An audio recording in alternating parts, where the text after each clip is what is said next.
अस्सलाम वालेकुम and welcome back to Orange Shorts. A ship is a very expensive thing. ये ना सिर्फ एक्सपेंसिव होता है बल्कि बहुत बड़ा भी होता है। मैं अपनी कई वीडियोस में आप लोगों के सामने ये जिक्र कर चुका हूँ कि अ ship is like a small city floating on the water. एक छोटा सा शहर है जो कि पानी के ऊपर तैर रहा है।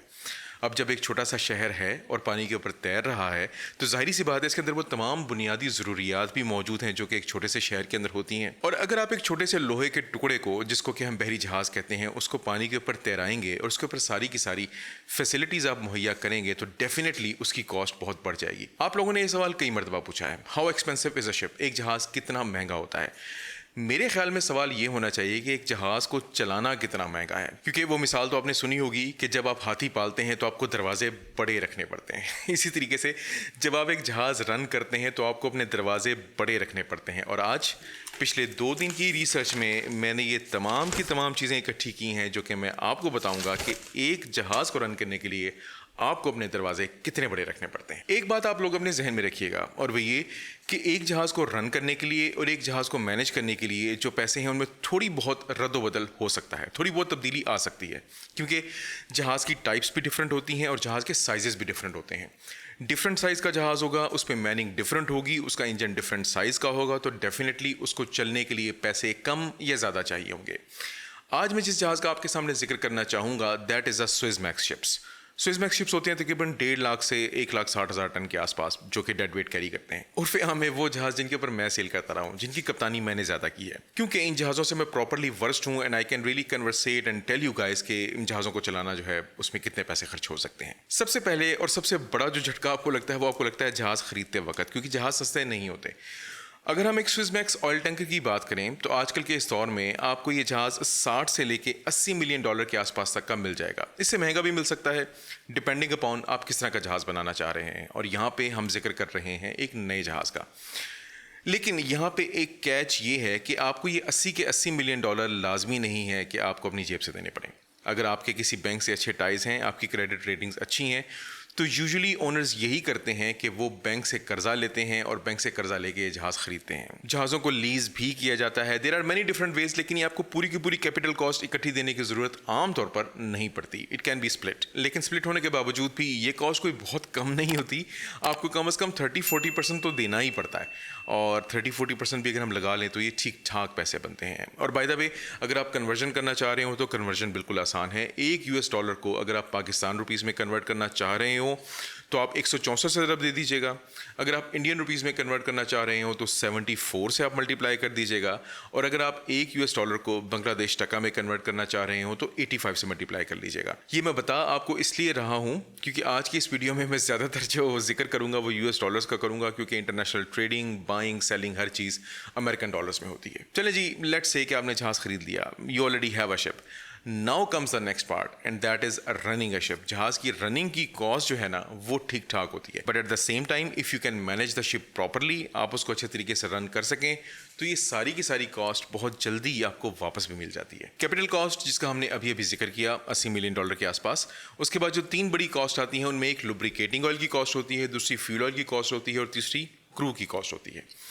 लुब्रिकेटिंग ऑयल आपको इमीडिएटली चाहिए। नया नया जहाज़ है, उसमें लुब्रिकेटिंग ऑयल्स इनफ नहीं होते, बहुत ही कम तादाद में होते हैं, तो आपको लुब्रिकेटिंग ऑयल्स खरीदने पड़ते हैं। Again depending upon the ship, depending upon the machinery, depending upon the depth equipment और depending upon your cargo pumps and everything, आपकी लुब्रिकेटिंग ऑयल के ग्रेड्स वेरी कर सकते हैं। लुब्रिकेटिंग ऑयल की कॉस्ट मैंने आज लेटेस्ट इंटरनेट पे चेक की है, ये 500 से लेके 1,000 डॉलर के दरमियान में है। हम एवरेज के तौर पे हम ले लेते हैं $750, लेकिन ये $750 पर टन नहीं है। ये $750 जो कॉस्ट है ये 200 लीटर के एक ड्रम की है। जो आपको 200 लीटर का एक ड्रम नज़र आता है ना, वो तकरीबन $750 का बनता है, जो कि 1,23,000 पाकिस्तानी रुपए बनते हैं। तो 1,23,000 रुपए का आपको एक ड्रम पड़ता है 200 लीटर का, जो कि आपने यूज़ करना होता है। तीसरी आ जाती है फ्यूल ऑयल की कॉस्ट। फ्यूल ऑयल जहाज़ को रन करने के लिए चाहिए। आपने जनरेटर चलाने हैं, आपने मेन इंजन चलाना है, आपने मशीनरी चलानी है, आपने बॉयलर में उसको बर्न करना है, because you have to again run many other things. तो फ्यूल ऑयल तो आपको चाहिए ही चाहिए। फ्यूल ऑयल आजकल जो कॉमनली यूज़ होते हैं दे आर आइदर LSMGO और या फिर वो होते हैं VLSFO। VLSFO means very low sulphur fuel oil, LSMGO means low sulphur marine gas oil, ये बेसिकली डीजल ऑयल ही होता है लेकिन लो सल्फर का होता है। अच्छा, अगर हम इनकी बात करें तो हम अगेन एक एवरेज कीमत ले लेते हैं।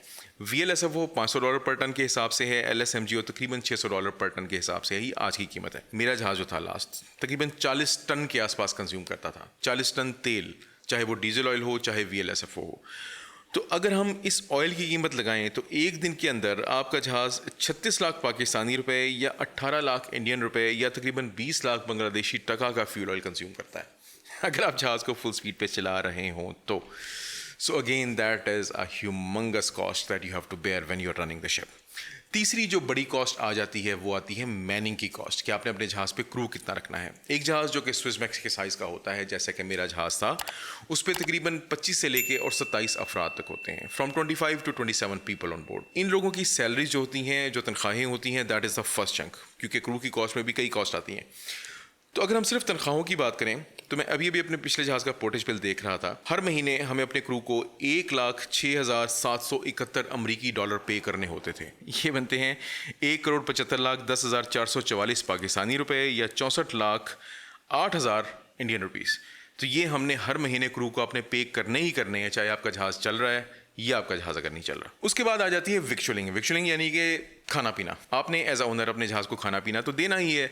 जितना भी क्रू जहाज़ के ऊपर मौजूद है उस सबको खाना चाहिए। तो उस खाने की जो प्राइस है वो मैं देख रहा था अपने लास्ट शिप के अगेन, तो हर महीने तकरीबन ऑन दी एवरेज $25,000 का खाना हमारे जहाज़ पर आया करता था। ये तकरीबन बनते हैं 41 लाख पाकिस्तानी रुपए, जो कि आपको हर महीने क्रू के खाने के ऊपर खर्च करने ही करने हैं। हर महीने क्रू को आपने तनख्वाह भी देनी है, हर महीने क्रू को आपने खाना भी देना है। उसके बाद आ जाता है क्रू का ट्रैवल एक्सपेंसेस। लोगों ने जहाज़ ज्वाइन करने हैं, जहाज़ लीव करने हैं। अब इस बात का मैं कई मरतबा आपके सामने जिक्र कर चुका हूँ कि एक क्रू जब जहाज़ पे ज्वाइन कर रहा होता है तो हमारा बहरी जहाज़ उस क्रू को लेने या ले जाने नहीं जाता, बल्कि वो बाई एयर आते हैं। दुनिया में जहाँ भी जहाज़ होता है वहाँ पे बाई एयर हम ज्वाइन करते हैं और वहाँ से हम बाई एयर घर वापस आते हैं। Again I was looking at the last figures, तो अप्रॉक्सीमेटली हमारी जो हर महीने कॉस्ट बन रही थी वो $17,000 के आसपास थी, जो कि हम क्रू के ट्रैवल एक्सपेंसेस के ऊपर खर्च कर रहे थे, उनकी होटलिंग के ऊपर, खाने के ऊपर।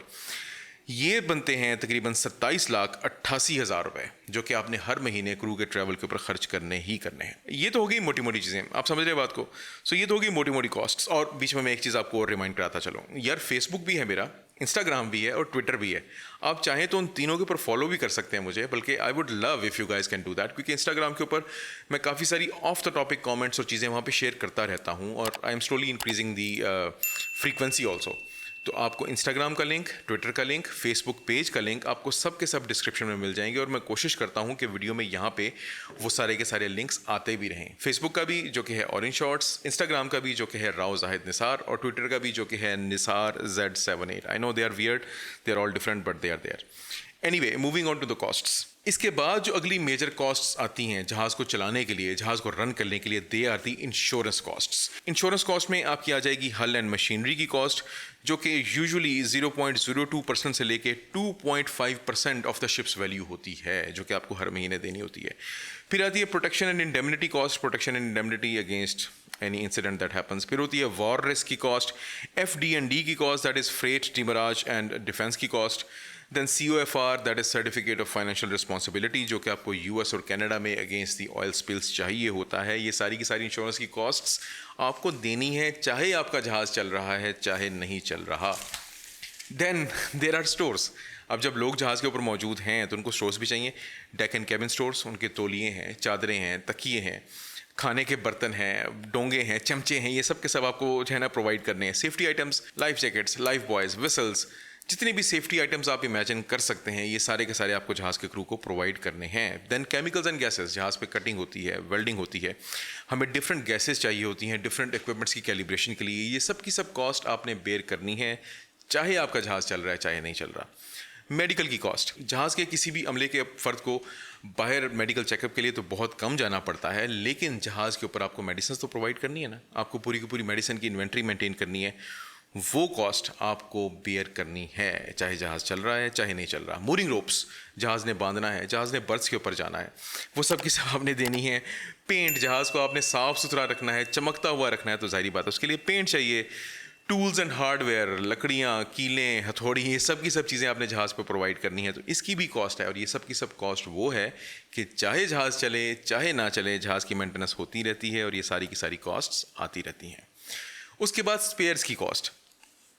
आपका मेन इंजन है, मेन इंजन के स्पेयर पार्ट्स हैं, बॉयलर है, जनरेटर है, एयर कंडीशनर है, कार्गो एंड बेलास्ट सिस्टम है, इलेक्ट्रिकल रिपेयर्स एंड पार्ट्स हैं, LSA लाइफ सेविंग अप्लाइंसेस और फायर फाइटिंग अप्लाइंसेस या फायर फाइटिंग इक्विपमेंट, अगर आप उसको FFE कहना चाहें तो ये सब की सब कॉस्ट आपने बेयर करनी है। ये सब चीज़ें आपने प्रोवाइड करनी है। और अगेन ये कॉस्ट सारी की सारी स्पेयर्स की भी आपने तब भी बेयर करनी है चाहे जहाज़ चल ना भी रहा हो तो, क्योंकि जहाज़ के ऊपर स्पेयर्स होना बहुत ज़रूरी होता है। अगर कोई भी ख़राबी हो जाए तो हमारे पास स्पेयर्स होंगे तो हम जहाज़ को ठीक कर सकेंगे, नहीं तो हम जहाज़ को ठीक नहीं कर सकते। देन वेरियस कॉस्ट आ जाती है। मैनेजमेंट फ़ी, आप जहाज़ को मैनेज कर रहे हैं, आपने कोई एजेंसी हायर की हुई है, उसकी फ़ी। आप जिस पोर्ट पे भी जा रहे हैं वहाँ पे अगर आपने एजेंट रखा हुआ है, जो कि ऑब्वियसली आपको रखना पड़ता है, एजेंसी की फ़ी। फिर लॉन्चेस जो कि आ रही हैं डिफरेंट स्टोर्स के लिए, स्पेयर्स के लिए, उनकी फ़ीस।